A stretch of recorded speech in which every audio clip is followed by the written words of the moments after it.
Vikings talk. It's Purple Daily on Score North and ScoreNorth.com. Purple Daily, presented by Surly Brewing Company. Football. Happy Sunday, Vikings Vent Line. Sunday means one thing. Vikings Vent Line, right here on Purple Daily and the Score North YouTube channel. Hit the subscribe button, by the way, if you're discovering us for the first time. This is Vikings Vent Line. My name's Declan Goff. I'm the executive producer here at Score North, and we do Vikings Vent Line every Sunday and after every single Vikings game right here on this channel during the season. It's Mackie, Judd, and myself, but during the off season, I like to bring on Vikings fans and talk about the Vikings. There's plenty of offseason topics to always talk about. The draft came and went. The offseason is mostly, at least the big moves are wrapped up, but we obviously still have mini camp. We have training camp, and before we know it, the regular season will be set to begin. Of course, the Vikings will be in London. We did get that news nugget earlier this week, but the Vikings schedule will also be released sometime here in the next 4 or 5 days. So that's coming up as well. So plenty of stuff to get to. So hit the subscribe button right here on this YouTube channel for daily Minnesota Vikings entertainment. I'm going to have my guys Curtis and Brandon here join me here in just a little bit to talk some Vikings, some season outlook, and maybe some draft recap as well. Of course, thank you to our sponsors, Surly Brewing. Surly Brewing makes the Furious. They make drips and drops. They make plenty of great options. Go down to the beer hall too. They got taproom exclusives there. It's one of my favorite places to be. Now that the weather is finally warmed up and nice, whether you're going out on the golf course or you just want to get out and enjoy a nice beer, go check out our friends at Surly Brewing. And of course, TCL TV. When it's time to wind down on Sundays, I like to turn on my TCL TV, get a little programming in. So thank you to them. Enjoy more of what you love with TCL. If you'd like to get in on a future episode of Vikings Vent Line, it's scrolling across the bottom of the screen for the YouTube audience. It's Vikings Vent Line at gmail.com, Vikings Vent Line at gmail.com. Gladly, please shoot me an email. I'd love to have you on. I'd love to hear from you. Our Vikings fans are kind of all over the country, all over the world, actually. We're international. So if you'd like to come on a future episode, I do this every Sunday. Hit me up. It's Vikings Vent Line at gmail.com. All right, pleasantries aside, let's get our guys on here. Let's get Curtis on. Let's get Brandon on. Hello, boys. Thank you very much for joining us on Vikings Vent Line. Good to see you. Good to see you. Brandon, thanks for coming on. Curtis, you've been on before, and you have seen plenty of Vikings football in your time. Yeah, I'm a fan since the early 70s. Okay. So, yeah, you were on Write That Down with us before. I know this is the first time you're on actual Vikings Vent Lines with us. So you remember, obviously, the Super Bowl runs, I take it, too. Yeah, I remember 3 Super Bowl losses. I can go on and on. It was like Vikings Vent Line on the last show. That's right. It was. Brandon, how long have you been a Vikings fan? Honestly, since I can remember, since I was pretty much born in Minnesota, I kind of didn't have a choice with it. I remember back in the Rich Gannon days, but Curtis, respect to you, my man. You've endured a lot more pain than I have. But at the same time, remember Mike Tice and all the Jack Del Rio and all those boys when they used to play for us back in the early 90s. But still got to give my man some credit, John Randall. Randall, gotta love him, man. But a lot of years of pain and suffering. But I'm excited for the change here. Yeah, I'm from Eastern Pennsylvania, and Okay. actually I have Viking blood. My grandfather was from Sweden, so I'm a quarter Swedish. So I guess you consider me a real Vikings fan. I like that. I'm very Irish, obviously, with my name being Declan. I have the Irish blood in my veins, but I've been a Vikings fan for I'm 29 years old, so the earliest season I remember, as I've told fans before, is about the 2000 season, which was obviously 41 Donuts. So that was my welcoming into being a Vikings fan. And I know Curtis and Brandon yourself, you have experienced even far worse than that, and we've all experienced everything else few and far between. So it's been grueling to be a Vikings fan. But Brandon, you said you're excited for the change. So am I. Out Mike Zimmer, in Kevin O'Connell. And I guess I'll just segue kind of right off the bat here. I sent over a prep note for you guys, just wondering if you guys think this team is now a playoff team. So the draft is over, right? The free agent additions have mostly come and went. Maybe there's one that sneaks in here up on us as training camp gets closer. But mostly the roster's intact. Brandon, I'll start with you. As it's currently intact, do you think the Vikings are a playoff team going into 2022? To be honest with you, Declan, I really don't like this question because it kind of goes back to what we've endured for years as Vikings fans. Is the question shouldn't be should we make the playoffs? They need to take a page out of Billy G's book and say this is about winning.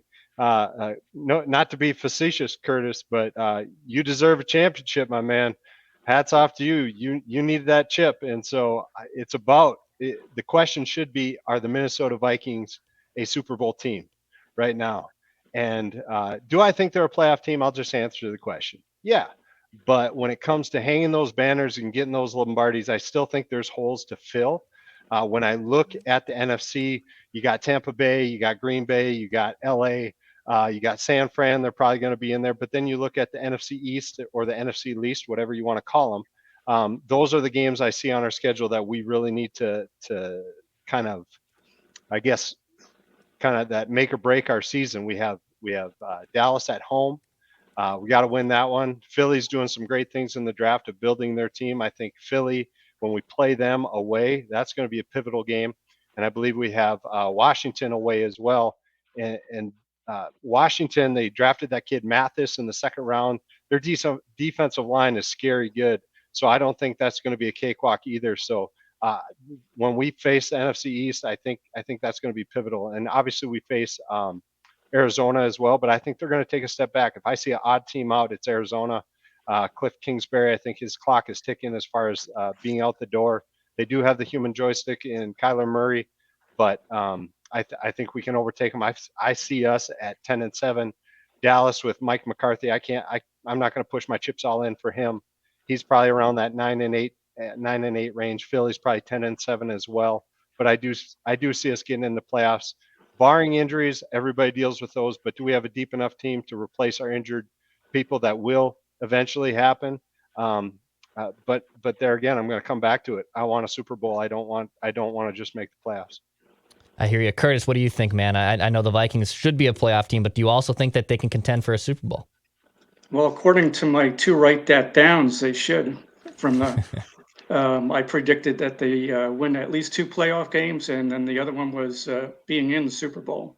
So I've seen a lot of bad, but I've seen a lot of good, and I'm really looking forward to this year. You know, new coaching staff. You know, I think Zimmer was good for his first 4 years, but then after that it fell apart. But I'm tired. I want 98. I want to score points. You know, I don't want to win close games. You know, if we're up by 20, let's go up by 40. You know, so I think it's a weak NFC, so we have a chance to take that. And the schedule might be okay for us. I think it's a little weak, but you never know. So with an offensive coach, I think, you know, if we're top 5, we'll have a chance to get there. Curtis, when you watched Mike Zimmer too, obviously he was a defensive first coach, but now with Kevin O'Connell being an offensive coach, do you see pieces of this team kind of looking like it was in '98 when it was such an offensive juggernaut? Well, I was hoping they would draft a receiver in the first round, and then we would have it would be like the '98 team. But yeah, with the offensive coach, I think we have a chance. We lost so many close games last year with all different offensive coordinators over the last 10 years. I mean, it's I'm glad we have this guy, and then hopefully he runs 11 personnel. That's what he said he's going to do, but we have to wait and see.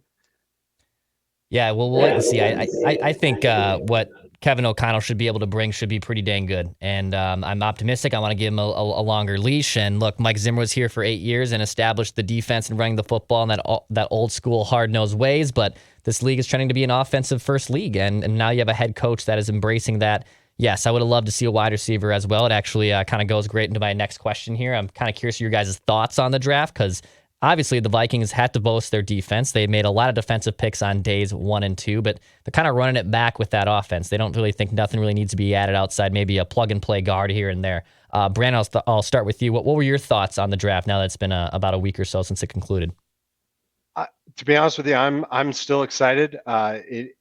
I'm not going to sit here and say I'm going to give them an A or an F. That's TBD in my opinion. But I'm excited to see kind of Kwesi's plan. I will say I'm not a huge fan of the day 1 trade. That one's still a little bit confusing to swallow. I actually thought we got better value day 2 with the Packers, so that one was just weird to me. I'm not going to sit up here and say like Ty Chandler's the next Barry Sanders or anything. But to me, it was evident that GMs kind of looked at this draft as like players players weren't valued as high, maybe as in other drafts. They weren't giving up as much. They weren't selling the farm to go up and really get some big name players. It seemed a little more flat. But at the same time, I give Kwesi credit for trying to manipulate certain things later in rounds. It will be curious to see. I am excited to see what Kwesi does with all of his own guys. I know Spielman's guys are still in there as far as scouts go. So when he brings it in for all of his 2023, I'm curious to see how his plan lays out. But as far as the players we got, man, let's go. Let's get them on the field and let's see if they're worth a darn. Obviously, last year's draft is, they're MIA a little bit, but I'm excited for this year to see them use these skill players or just players in general under this regime. Brandon, do you also think that with Spielman making like 15, whatever it was, a bunch of picks over the last two drafts, I forget the exact number, but do you think that those guys will still be given a fair shot under Kevin O'Connell, or do you kind of feel like Kwesi and Kevin O'Connell are kind of now just building things up from scratch and they're just kind of trying to erase what was built from Spielman in the last few drafts? No, I still think they can take players, and the whole job as a coach is to fit them within their system. Now, I hope they can identify if these players fit or if they don't. I don't think they're just going to wash them out. I still think there's talent there. But at the same point, I hope they aren't ones to be like, well, these are our guys, these aren't our guys. I hope their mission is to find the best players available on their team to make this team a Super Bowl contender. And I guess I'm going to trust that process of that it's their job. They're paid to be right. So make sure they get these right. Curtis, what do you think? What were your thoughts on the draft after you saw and watched under the first one with Kwesi Adofo-Mensh? Well, first of all, we drafted Treadwell and Troy Williamson. Okay, so you never know what's going to happen. But I was hoping for Williams in the first round. I did not like the trade down at all. But when the dust settles, I get it. I think we have the first two picks will be starters. That Ingram guy, he's big, and we haven't had big offensive linemen. It's always the small linemen that are athletic. I don't care about small athletic guys. Give me the big guys to pass protect. So hopefully we go in that direction. Curtis, do you also think that that this offense basically just needs a little bit more beef with that offensive line? Do you think like that's the last kind of piece to get that offense to kind of getting it back to being that 98 and being an offense that's top 5 in the NFL? I think so. And the play calling, I mean, we'll have, if they do what the Rams did, move the guys around on the line of scrimmage, and then you're going to see what the defense is looking like. I think we could do very well. I think top 5. Yeah, I think so too. I think it should be a top 5 unit, just given the fact that you're going to have someone that's leaning into Kirk Cousins and Justin Jefferson's getting better. And I know Adam Thielen's up there in age, but still one of the better red zone targets. And look, Dalvin Cook, although might not be getting the ball as much, or it won't be as traditional like it was with Mike Zimmer, you have a great running back as well. Yeah, I think they're one offensive lineman away from potentially being that top 5 offense they haven't really been able to break over the last few seasons. I am curious, your guys' just kind of expectations for the Vikings this year. Obviously, we talked playoffs and Super Bowl, but is there anything you'd like to see? And Brandon, I'll start with you. Is there anything you'd like to see from the Vikings, whether it's from an individual side or from a team side? What are your expectations for the Vikings in 2022? My expectations is that the players point the finger at themselves this year, to stop pointing the finger anywhere else. They got a job to do. They're paid money, good money, to do a job, to do it. I expect the Wilfs to not be satisfied with just making the playoffs. This state deserves Lombardi. So let's go get it. And with Kwesi, like I said before, you guys are paid to be right. I expect no more nepotism in this organization, and to bring championships as much as they can and be willing to make tough decisions to get those championships. I kind of hope they recall, and Curtis, I'm sure you recall, a lot of people talk about the Gary Anderson miss. They talk about the Blair Walsh, the Brett Favre pick. Well, there's a lot more than that. You look back to 2000, I think it was like November 6th, we were in overtime with Green Bay. Antonio Freeman catches one off his backside and runs it in and closes out the game in OT. Those are heartbreaks that the Vikings have lived with, and it's over. It's done. We need to stop having the mindset like, oh, we can make one round of the playoffs and we're happy. No, start pointing the finger at the players and at ourselves and at the GMs, everybody, and let's bring the Lombardis to town. I think Curtis, what do you, I think it all started in the first Vikings Super Bowl when they had a Vikings balloonist fly into the stadium and there was too much wind and he crashed into the stands. I think that's what it all started. oh my gosh. Yes, that's right. As I said off the offset, I'm 29. I just learned about that, I think, a year or two ago, about the hot air, the balloonist that came in. Yes. Unfortunate kind of foreshadowing as to what was to come for this franchise. What are your expectations for the Vikings this year, Curtis? So going to a 3-4, they ran a 3-4 in 1985. So I always like a 4-3, the 4 defensive linemen to control the game. But now I understand a 3-4, you can have guys blitzing from all over the place. So they'll be very unpredictable on defense, which the offenses will see, and I think they'll do well on the other side on the offense too, by moving the players around on offense. There'll be very unpredictable plays, and they should go 13-4. I like it. 13-4. I think, obviously I think they'll have to stay healthy and things will have to go their way a little bit more to make sure that they can get that 13-win threshold. But why not? Right? Why not? Why? How come the Vikings can't be like the Packers, where we're routinely winning 13 games year in and year out with a different coaching staff or the old coaching staff and a great quarterback? Hopefully the Vikings can obviously do the same. Guys, before I let you go, any last thoughts on either this Vikings season or anyone you'd like to shout out? Brandon, I'll start with you. Any last closing remarks before we wrap here on Vikings Vent Line? Oh, you're muted, Brandon. This might get me in trouble if I say this, but one hot take I do have is, I know Judd and you guys have talked a lot about 2023. Everything's in 2023. My thing is looking at Kwesi and him being a numbers guy. What I'm gonna just ask you guys a question: what's more valuable, a franchise QB or franchise wide receiver? Franchise QB. Thank you. So, in my opinion, Kwesi can look at this team and say, okay, I got Justin Jefferson. Sound the alarm, Declan. Sound it right there. Reckless speculation. Here we go.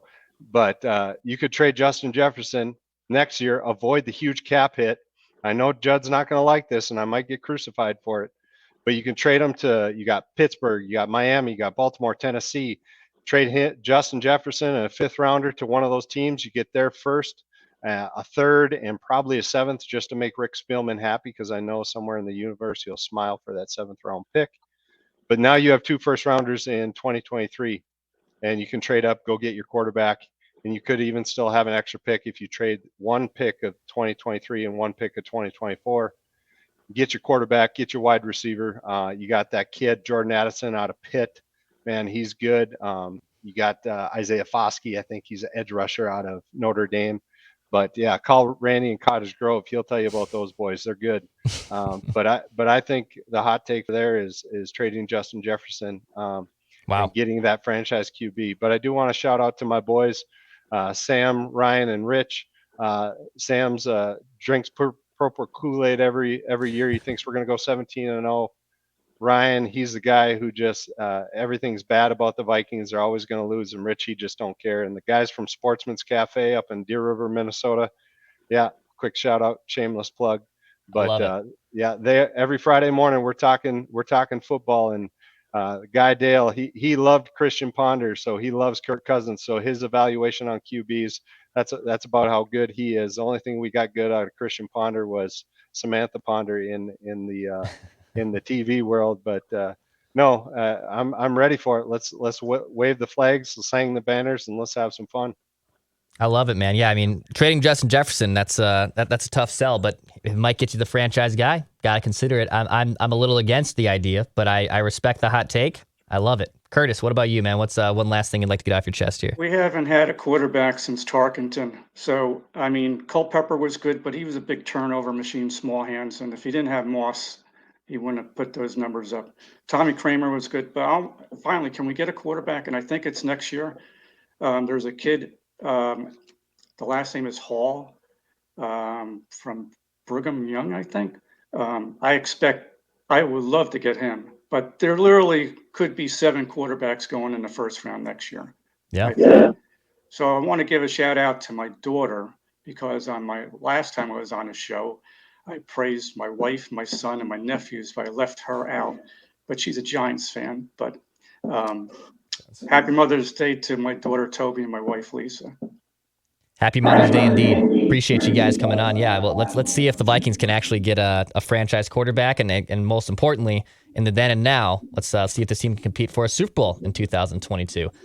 Brandon, Curtis, thank you very much for coming on, guys. I really appreciate it. Thank you. Thank you. Have a great day. You too, guys. Take care. Thanks, you guys. Appreciate it. Hit the subscribe button right here for daily Minnesota Vikings entertainment. Purple Daily. We'll be back on Monday. Mackie and Judd, Declan Goff here signing off. We just want to see the Vikings win a Super Bowl before we die.